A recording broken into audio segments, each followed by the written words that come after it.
The air in the Serpukhov 15 bunker was thick, sterile, and lit by the sickly green glow of cathode ray tubes. It was September 26, 1983.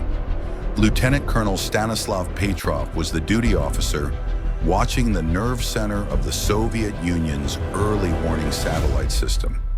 His job was simple. If the West launched a nuclear missile, he was the first line of defense. His decision could save or doom the world. Then the alarms began. Not a drill, not a test.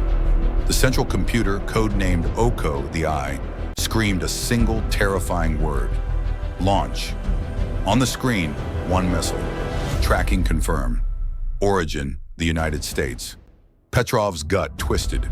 Protocol demanded immediate escalation. Minutes later, the system updated. Not one missile. The alert jumped to 5 missiles, a nuclear fist hurtling across the Atlantic. This moment was the logical conclusion of 30 years of pure, distilled paranoia. After World War II, the two superpowers, the United States and the Soviet Union, entered a race for existential power. By the 1960s, it wasn't a race for who had the biggest bomb, but for who could ensure mutual obliteration. They called it mutually assured destruction, or MAD. It was a strategy built on a paradox. To survive, you had to have the power to destroy everything. It meant keeping thousands of city-killing weapons on a hair trigger, ready to launch in minutes. The logic was cold, simple, and utterly terrifying. If you hit us, we will hit you so hard that the concept of winning is erased. This doctrine placed the fate of all humanity into the hands of two things: complex, fragile machines and stressed, exhausted men. For decades, we have congratulated ourselves on surviving the Cold War. We credit the rational giants, the presidents and premiers, for stepping back from the brink. But the truth is far more humbling. We survived not because the system was foolproof, but because it was consistently faulty. We survived not because of genius, but because of luck, error, and the defiant skepticism of individuals who refused to follow the rulebook. This is the story of the near misses. The moments when a sun reflection, a faulty chip, a training tape, or one man's quiet refusal was all that separated us from the end of civilization. Our first close call didn't happen in a brightly lit command center. It happened in the crushing blackness of the ocean, at the absolute height of the Cuban Missile Crisis in October 1962. A day U.S. historians call Black Saturday. The U.S. Navy had surrounded Cuba, enforcing a blockade, hunting for Soviet submarines.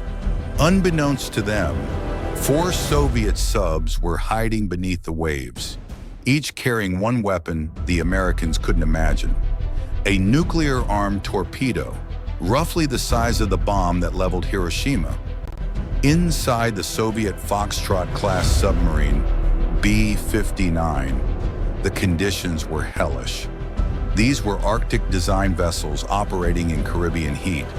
The air conditioning failed, pushing the temperature past 120 degrees Fahrenheit. The crew was dizzy from heat stroke and struggling to breathe on limited oxygen. The U.S. destroyers, convinced the B-59 was refusing to surface, began dropping signaling depth charges, small, non-lethal explosives intended to force the sub to the surface. But deep within the B-59, isolated out of radio contact for days, the crew believed they were under a real attack. They believed war had already begun. The captain, Valentin Savitsky, was pushed to his limit. In the suffocating heat, pounded by concussive blasts, he roared an order that could have instantly vaporized the global diplomatic solution playing out above. "We will fire back. We will blast them. We will die, but we will sink them all." He ordered the nuclear torpedo armed and prepared for launch. Under standard Soviet protocol, only 2 officers, the captain and the political officer, needed to agree to fire a nuclear weapon. On the B-59, the political officer quickly gave his consent. But the B-59 had a third, extraordinary man on board, Vasily Arkhipov. Arkhipov wasn't just an officer on the B-59, he was the commodore of the entire submarine flotilla. His presence meant that, on this specific boat, the launch required unanimous consent from all three senior officers. Arkhipov refused. He was the coolest head in the hottest room. He argued that the charges were too small to be a real attack. He maintained that if World War III had truly begun, Moscow would have given a clear, direct order, not a silence punctuated by small explosions. For an hour, an argument raged in the tiny oxygen-starved compartment. Arkhipov single-handedly stood against the captain's fury, against protocol, and against the mounting evidence of the senses. Eventually, he convinced Savitsky to surface and await explicit orders from Moscow. The B-59 breached the surface, surrounded by American warships. They had averted nuclear war. The United States did not learn that the Soviet subs had nuclear weapons, or that they came within seconds of using them, until decades later. Our survival that day was decided not by presidents, but by one tired, overheated Commodore who simply said no. The American accident, NORAD, 1979. The risk was not exclusive to the Soviets. In the United States, the strategic defense rested on the North American Aerospace Defense Command, or NORAD, buried deep inside Cheyenne Mountain, Colorado. On November 9, 1979, the NORAD Command Center lit up with a massive alert. The computers were reporting a full-scale Soviet nuclear strike.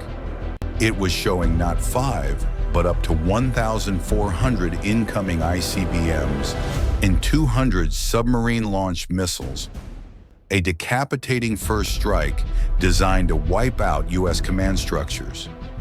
This was not a mistake of sunlight. This was a mistake of hardware. The U.S. nuclear response chain was triggered. Fighter interceptor jets were scrambled. Strategic Air Command put nuclear bomber crews on heightened alert, ready to taxi and take off. President Carter's National Emergency Airborne Command Post, the Doomsday Plane, took to the skies, prepared to assume command of a dead nation. Crucially, the operators had one major check: a dedicated, independent line of communication to the U.S. radar sites. While the computers screamed of incoming missiles, the human operators on the line confirmed something vital. The radars saw nothing.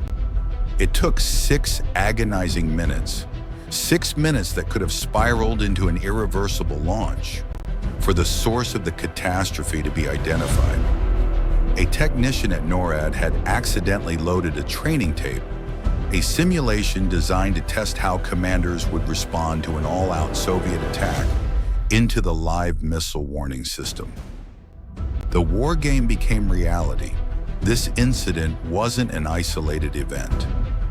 A few months later, in June 1980, another false alarm was triggered, this time by a faulty 46-cent computer chip at NORAD, leading to the same scrambling of forces. Our fate, on the American side, was decided by the difference between a training tape and an actual threat, and the ability of a few officers to trust their analog radar over the digital certainty of a new machine. The underlying lesson was clear: if a system can be wrong, it will be wrong. The Man Who Saved the World, Petrov, 1983. The stage was set for the ultimate test. It brings us back to Lieutenant Colonel Stanislav Petrov, alone in the Serpukhov 15 bunker in 1983. This was the most dangerous moment of the Cold War since Cuba. Just 3 weeks earlier, the Soviet military had shot down a civilian Korean airliner, killing all 269 on board. The US and USSR were in a state of venomous tension. Petrov watched the red screen flash. 5 incoming missiles. The clock was ticking. Every second he hesitated, the missiles drew closer to Soviet airspace. Protocol was mandatory. Report the launch up the chain of command, triggering the immediate counterattack sequence. But Petrov was a trained systems analyst, not just a career soldier. He ran a crucial, agonizing thought experiment. 5 missiles? He knew the doctrine of MAD. If the United States were going to initiate nuclear war, they wouldn't use 5 missiles. They would unleash their entire arsenal, hundreds, maybe thousands, in a massive, overwhelming first strike designed to destroy the Soviet retaliatory capacity. 5 missiles was too few. It was illogical. It felt like a glitch. Petrov also knew his system, OKO, was new and prone to bugs. He had been reprimanded before for noting flaws in the automated reporting. He faced a terrifying binary choice. Follow protocol, report the attack. His superiors, under immense pressure and believing the attack was underway, would almost certainly initiate a full counterlaunch. Global nuclear war begins. Trust his gut. Declare the warning a false alarm, risking insubordination, public disgrace, and, if he was wrong, the destruction of his country. He did the unthinkable. He defied the protocol. Instead of reporting an incoming attack, he picked up the phone and reported a system malfunction. He played for time. He waited. He needed confirmation from the ground-based radar systems. But those systems couldn't pick up targets beyond the horizon. He had to wait until the missiles were close enough to be detected by radar. A moment when, if they were real, it would be too late. He waited for over 20 minutes. 20 minutes of absolute existential silence on the ground radar. The confirmation never came. The threat vanished. Petrov was right. The incoming missiles were nothing more than a spectacular, yet mundane, optical illusion. The Soviet satellite's position relative to the sun, combined with a rare alignment of high-altitude clouds over North Dakota, created an intense reflection that perfectly mimicked the heat signature of an ICBM launch. Petrov, the lieutenant colonel, an analyst who thought logistically rather than militarily, had saved the world. And what was his reward? Reprimand. His superiors were embarrassed that their $500 million system had failed. To reward Petrov would have been to admit a profound, catastrophic flaw at the heart of their defense. The incident was classified, and Petrov was quietly reassigned and eventually retired with no fanfare. He was the man who saved the world, not through a heroic act of warfare, but through an act of defiant, logical restraint. When you look back at these incidents, Arkhipav's veto in the submarine, the NORAD technician's tape, Petrov's refusal to trust the 5-missile count, a horrifying pattern emerges. Our survival was never guaranteed by the strength of our deterrence or the perfection of our technology. Our survival was dependent on luck, coincidence, and the momentary sanity of a few individuals facing unimaginable pressure.